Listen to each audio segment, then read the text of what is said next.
Hello and welcome to another episode of Soap Goes the Oscars. This is episode 102, and this is my second time trying to record it, as it didn't record audio the first time. Yay. So I'm recording on August 8th, 2025, same day I watched the movie. The movie was The Great Dictator. It's the second movie I've watched from the 1940 Oscars, still calling it Outstanding Production. This one was available on HBO Max. So it was $0 extra than, besides what I pay for HBO Max. The Great Dictator is a 1940 American political satire black comedy film written, directed, produced by, and starring Charlie Chaplin. Having been the only Hollywood filmmaker to continue to make silent films well into the period of sound films, Chaplin made this his first true sound film. Chaplin's film advanced a stirring condemnation of the German and Italian dictators Adolf Hitler and Benito Mussolini, as well as fascism, anti-Semitism, and Nazism. At the time of its first release, the United States was still at peace with Nazi Germany and neutral during what were the early days of World War II. Chaplin plays both leading roles, a ruthless fascist dictator and a persecuted Jewish barber. The Great Dictator was popular with audiences, becoming Chaplin's most commercially successful film. Modern critics have praised it as a historically significant film, one of the greatest comedy films ever made, and an important work of satire. In 1997, it was selected by the Library of Congress for preservation in the United States National Film Registry. Great Dictator was nominated for 5 Academy Awards: Outstanding Production, Best Actor for Charlie Chaplin, Best Writing Original Screenplay, Best Supporting Actor for Jack Oakie, and Best Music Original Score. In his 1964 autobiography, Chaplin stated that he could not have made the film had he known about the true extent of the horrors of the Nazi concentration camps at that time. So directed, written, produced by, and starring Charlie Chaplin, also starring Paulette Goddard, Jack Oakie, Henry Daniel, Reginald Gardner, Billy Gilbert, Maurice Moscovich. Cinematography, Carl Struss and Roland Totharow. Edited by Willard Nico. Music by Meredith Wilson. Production company, Charles Chaplin Films. Distributed by United Artists, which I believe Charlie Chaplin helped found. Release date, October 15th, 1940, with a runtime of 125 minutes. A budget of $2.2 million. They have the cast broken down into people of the ghetto and people of the palace. So Charlie Chaplin, a Jewish barber, a soldier during World War I who loses his memory for about 20 years after having rescued Schultz during the war. He meets his friend again under radically changed circumstances. Paulette Goddard is Hannah, the barber's neighbor. She lives in the ghetto next to the barber shop. She supports the barber against the Tomanian stormtroopers. She was Chaplin's actual wife at the time. She was also in The Women, which I reviewed as the snubbed movie for the 1939 Oscars. And then there's other people in the ghetto, but people of the palace.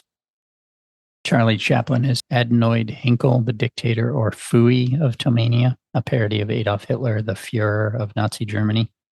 Jack Oakie is Benzino Nabaloni, the Digadici of Bacteria, a parody of Benito Mussolini, Il Duce of Italy, and a reference to French Emperor Napoleon Bonaparte.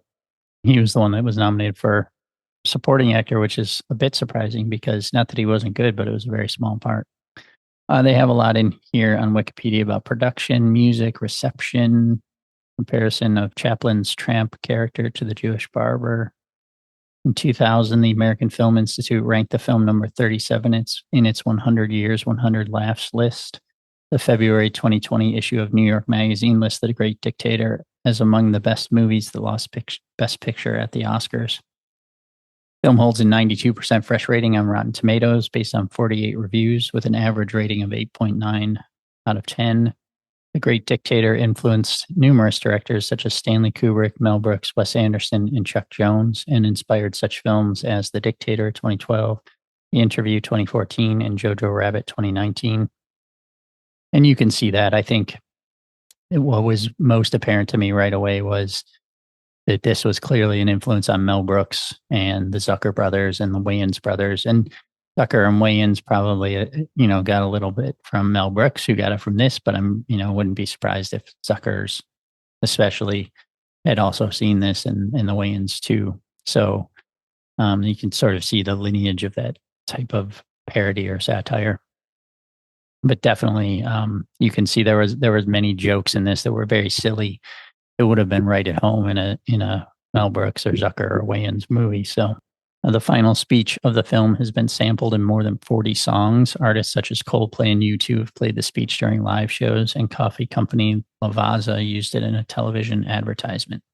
Yeah, the speech at the end is unfortunately very prescient and current all at once, talking about dictators and, being good to each other and all that fun stuff. So if I can find it, I'm going to put it at the end of this. So we'll see.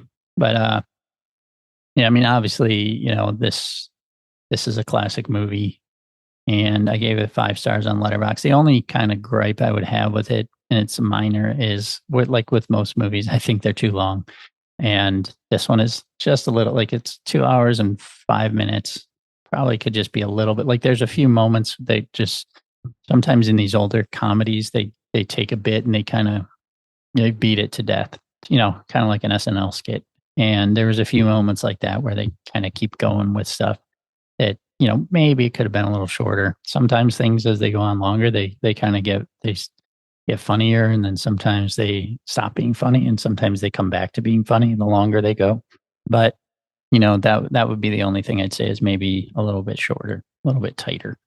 But I mean, it's a great movie. Chaplin's amazing.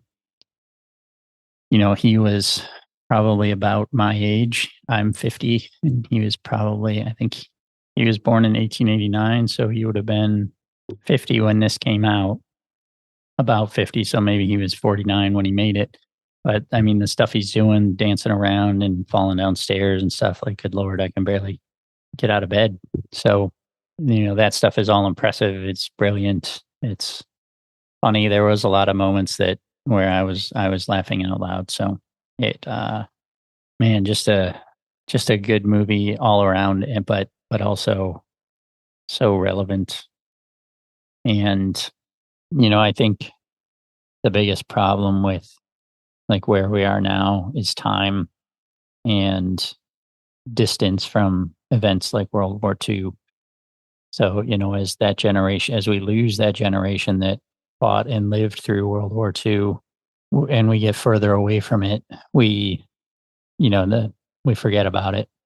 Some of us do. Obviously, there's people that fought and lived through it that then had children that may have experienced some of it through their parents, and then on to grandchildren. But then once you get beyond grandchildren, it starts to, almost lose a reality of a sort. So, seeing something like this when it was in full swing, even though the US wasn't involved with it yet. I mean, Chaplin is British, so it's kind of scary and kind of, and just interesting how current it is. So, an excellent movie, 5 stars, and very funny and very moving and poignant, and definitely would recommend this one. And like I said, it was available on HBO Max, so check it out if you can. And we will continue on to the next movie in the 1940 Oscars. So I'll see you next time. So there was just a couple of things that I forgot. I recorded them the first time through and forgot them the second time through. One was that at the start of the movie, it started out funny right away, where it had a placard that came up that said, "Note, any resemblance between Hinkle the dictator and the Jewish barber is purely coincidental." Obviously, both played by Chaplin, so I got a chuckle out of it right away. So that was a good start. The other thing I noticed, while especially in sort of the dictator role, I noticed in a couple of places he looks Chaplin, or I should say Bob Odenkirk looks a little bit like Chaplin. Like, I mean, obviously they already made the Chaplin movie with Robert Downey Jr., and that was amazing. But Bob Odenkirk would be a good doppelganger if they ever chose to make another movie about Chaplin. So just a final thought there. See ya.